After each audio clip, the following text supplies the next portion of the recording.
Selectivity. This one's been on my mind because I've done a number of podcasts over time that have different aspects of this, different themes, and I want to focus on, again, a different aspect of this one. So one podcast I did talked about 98%, that we have to, if we want to be successful, uncover more possibilities. There's a famous book that talked about this, about risk and reward, and that people that are more successful, they gather more information, they go deeper. I mean, it just intuitively makes sense. Some people marry the first person they ever met, take the first job they ever encountered, and have their opinions based on very little research or, frankly, knowledge. And that's a superficial life. Maybe the first person you meet will be the person you're supposed to marry, but and I do believe in love at first sight also, but you might not even fully appreciate the person if they're the first person. Hopefully you would. But, as you go through life and have different experiences, you learn and you grow and you network and you are able to separate the wheat from the chaff. Like, there's a famous expression that says that all that glitters is not gold. And when you have like a lazy mind, then you just think that what glitters is gold because you haven't uncovered enough layers of the onion. You haven't done enough research. When you've experienced a lot more, that's why people that are in their 60s, by and large, can make better decisions than people in their 20s. There's a lot of exceptions. People in their 20s can be smarter than people in their 60s, but it's hard to beat life experience. And life experience comes from mistakes and successes. And but like they say, there's a big difference between 1 year of 20 years of experience and 1 year of experience 20 times. People achieve more in life for a lot of different reasons, but one reason is because people have better quality of decision making, and a better quality of decision making. Some people are just smarter, but one reason why people are smarter is because they dig deeper, they think deeper, they're not lazy in their thinking. Some people just always go to conventional wisdom, they don't actually think originally. People that are original thinkers and deep thinkers and hard workers and deep researchers, those people accomplish more. So back specifically to selectivity. So if you want to have a successful life, as I said in this other podcast, you have to reject 98% of the things, because you have to give up the higher to get the lower.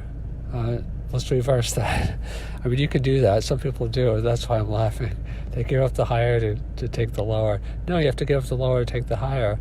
They say don't let the good be the enemy, the great be the enemy of the good, or maybe that's backwards. But yeah, you do have to sometimes be satisfied, because perfectionism means that you'll wind up with nothing. They say half a loaf is better than none.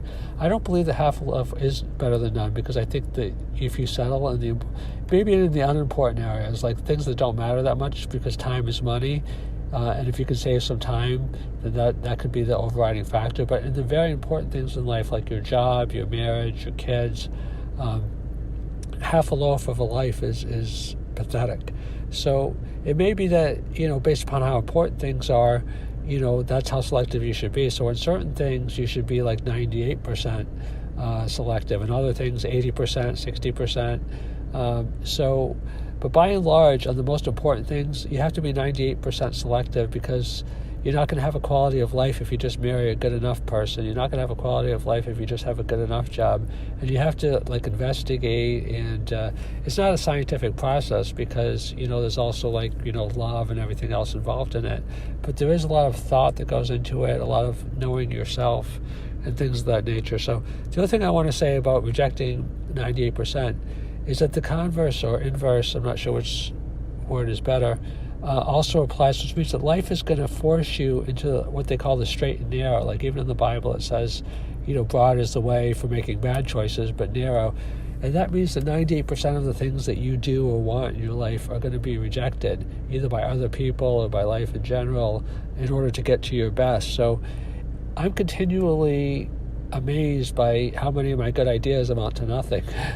Like they say, it's good ideas don't mean that much. Execution means more. You never know exactly which of your best ideas, or what you think are your best ideas, are going to resonate with other people. And there's studies that show that people that have not only good ideas, but a lot of ideas tend to become more well-known, like Shakespeare, Mozart, generate just huge amount of ideas. I'm not experts on those two people, but from my understanding.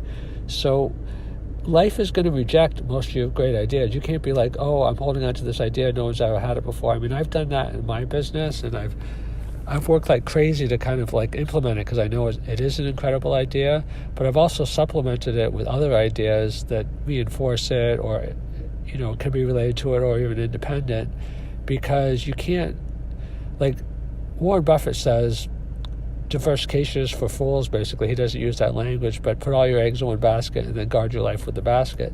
There's some truth to that. People that are too diffuse, because in life it's competitive, if you're not focused, then you're not going to be successful. But the corollary is also true that life is going to bash down a lot of your ideas, and you have to have a lot of them. So it's kind of like a dance between being very focused and not getting distracted by things, because most people are very distractible, and making things happen, and at the same time being open to life and having enough variation so that life can decide what are your best ideas, because 98% of them are going to be batted down by life for whatever reason, or other people, just like you bat down, if you're very successful, 98% of the ideas that you have are opportunities as well.